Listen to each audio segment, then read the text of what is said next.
YouTube? It's your boy Alex J. We back with another one, man. Shout out to my OKC Thunder, man. We got Game 6 tonight over in Denver. Hopefully they can go ahead and bring it back, to Oklahoma with the dub without having to, go to the Game 7 that's coming Sunday. We can go ahead and just get this Western Conference Finals locked up with us and the Timberwolves and, make it to the championship. Hopefully the OKC Thunder can go ahead and deliver one all the way this year, man. That'd be nice. Oh yeah, it's definitely been a battle this series with them playing against the Nuggets. Just going off the top of my head, watching the games. I'm a basketball guy a little bit. Whenever the playoffs roll around, that's usually whenever I tend to start watching more and paying attention. But definitely, man, Jokic is just he's just a monster to deal with. On the offensive end, he just it's a reason that he is considered to be an MVP every year, and he got a championship a couple of years ago. He's definitely a force to be reckoned with. But like I said, man, hopefully we can go ahead and get that dub. Shoot, see, like the Knicks, they about to go to Game 6 with the Celtics. Man, prayers to Jason Tatum. Hopefully he can get back healthy. Next year or something like that. That Achilles injury is one I know that's gonna keep him out for a while. So we're gonna see how that goes, man. And Tyrese Halliburton and the Indiana Pacers, man. They going to the conference finals now. So it's just out of the Knicks and the Celtics, and then out of us and the Nuggets, we gonna see who gonna get them last two spots. So we'll see how that go, man. But in other sports news, the NFL has finally released all of the 32 teams schedules for the 2025-2026 season, and just going over them off the top of my head, I'm going to touch base on a bunch of them, but just my Steelers, like I was saying in our last video, man, us having our quarterback situation like it is and us having, the amount of weapons that we do have, which is not really that many, it's definitely going to be a tough battle. But just going off our first 4 games, I definitely think we could end up being 3-1. Our first game, we end up playing against the Jets. My boy Justin Fields' revenge game. We don't know if Aaron Rodgers, at this point, he still ain't signed with the Steelers. So came out and said if he gonna be playing football at all next year. So we still trying to see how that's gonna go.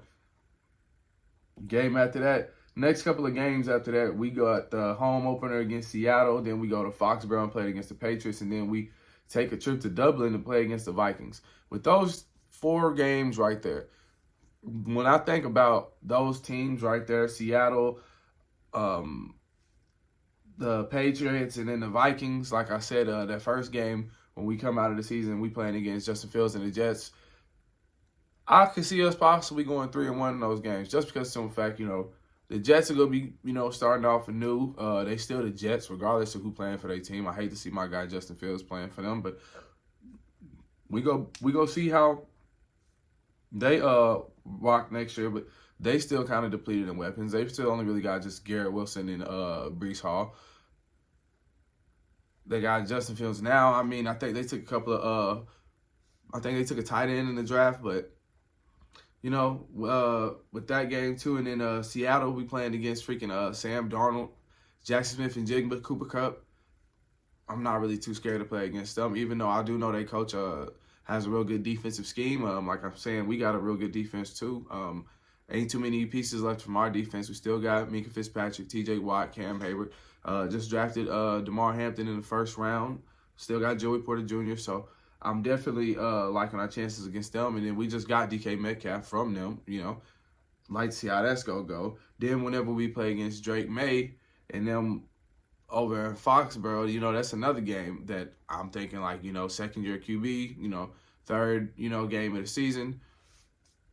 What's he's stopping us?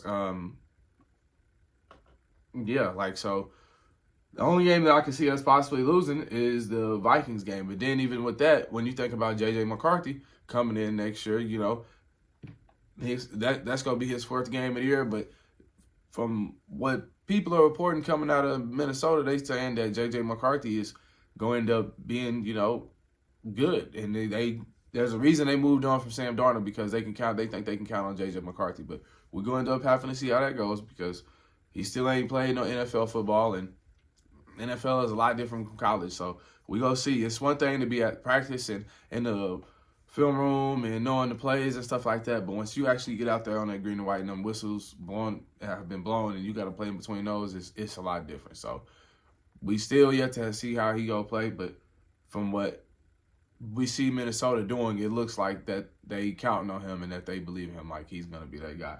And just going off them games, we have our bye week going into week 5. After that, we play against Cleveland. Then we played against Cincinnati. We play against Green Bay. Then we play against the Colts. And just all in all games, I think we go sweep Cleveland. We go split with Cincinnati. The Sunday night game, we got 4 primetime games this year where we go play. The first one, we go play against the Green Bay Packers in Pittsburgh on a Sunday night game. The crowd is wild in Pittsburgh on a night game. I know that from experience. And it get real loud there. So we gonna see how it goes, man, and but from when I'm looking at our schedule, like I was saying in the recent videos, I can see us going like 10-7, like legitly. Division games are always gonna be split, but when I look at just like I say, us coming out against the Jets and Seattle, and then the Patriots, those are 3 games right there we could not just automatically win, knowing that we have the lack of talent that we have. They definitely are going to be harder than recent years, but on the offensive side of the ball, we have the lack of talent, but we can always still count on the defense. And knowing how a couple of years ago with Kenny Pickett, we was only averaging like 13 points a game, we still had managed to end up being 10-7. I definitely still have a lot of faith in my team this year. And like I said, looking at just our schedule overall, and one thing I think is kind of funny, we're going to be playing against some recent Steelers whenever the season rolls around. We're going to end up having to play against the Browns twice. The Browns currently got Kenny Pickett and Deontay Johnson. We're going to have to play against both of those guys. Then, like I said, we're going to have to play against Justin Fields the first game of the season. Then we have another Sunday night game where we play against the Chargers, and we go play against that boy Najee Harris. He going to be trying to run up a check on Pittsburgh. Just from the simple fact that, we think he just didn't get, treated right over the course of the time that he was here. But, I definitely think, this season is going to be one to definitely just be, this season will definitely be interesting because, like I say, the lack of talent that we do have, and knowing that we still are a team that's always going to be trying to compete to win is I'm really excited to see how it's going to go. I wrote down a couple of teams that are going to be kind of scary for us to play. We got to play the Bills week 13, and then we turn around and we play the Lions week 16 late in the season. And those are 2 games that, with them being later in the season games, those are games, like I say, those later in the season games, you got to win, because going into December and January, that's that playoff, getting close to that playoff football. You got to, be clicking on all cylinders and having everything, going right. You can't still be having those mental errors and things that's stopping you guys from, getting to the next step. Because when you get down to that time of the year, it's not basketball. It ain't a 7-game series. It's one game. It could be one play that causes a fumble, or you run the wrong route and the interception get thrown. It's just, so you got to be all hands on deck, everybody on their assignment and knowing exactly what they're doing whenever that time rolls around. The Chiefs got 7 primetime games this year, which is I would say deserved by them, because it's so fact, man, they've been good all these years. You got to just be honest. I know a lot of people hate on that, but they've been good. They got the best quarterback in the league. They one of the most exciting teams to watch. They always score a lot of points. That is what a lot of people want to see in football. So you can't hate on that. And then the Cowboys, I think they got 6 or 5. But I think they got 6 games this year where they ain't playing in prime time. They have a lot of ratings. Like I said, it's America's team. Majority of people in America like the Cowboys. So that's just how that's going to go, man. So you can't hate on that too much, man. But it's definitely going to be a fun season to watch. I'm really excited to watch and see how this goes. Another thing I wanted to touch base on just real quick, the Cleveland Browns quarterback situation. The reason I think we go sweep the Browns is because they got Jerry Jeudy and David Njoku, Shedeur Sanders, and Dylan Gabriel, Kenny Pickett, Joe Flacco, They got Judkins is go most likely. I think he gonna be their starting running back from Ohio State, and then I think they got the other running back from Clemson. One thing I want to, like I said, I want to touch on the QB situation, but there's reasons. That's like I said, I'm not looking at them and thinking they gonna be just one of those tough teams to beat this year. But the quarterback situation, I want to talk about Shedeur and how I think that he has a good chance to end up being on the field. From just looking at the outside looking in, knowing Joe Flacco is in year 15 or something like that, like he has maybe maybe this season just left in the tank, and then Kenny Pickett is always gonna be backup. But as long as he's been in the league, he's been on 3 teams now, going into his 4th year. This is gonna be his 4th year he's going into. He'll never be looked at as a starter. He was a quarterback that was reached for in the first round, and the Steelers really should have reached for him. And then you got Dillon Gabriel,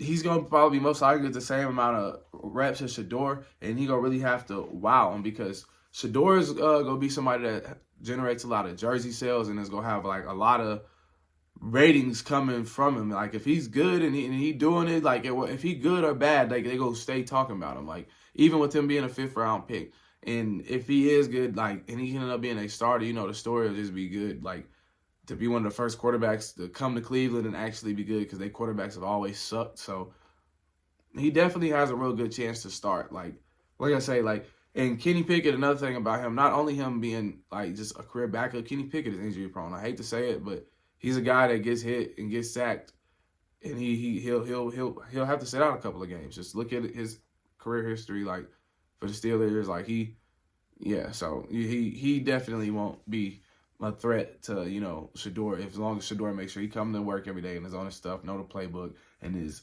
not being a distraction and is just on his job every day. But I'm gonna go ahead and get out of here, man. I'm going to catch this Thunder game tonight. Go ahead and thunder up. I hope we go ahead and get this dub. And I'll catch y'all in the next one. I'll see y'all next time. Peace.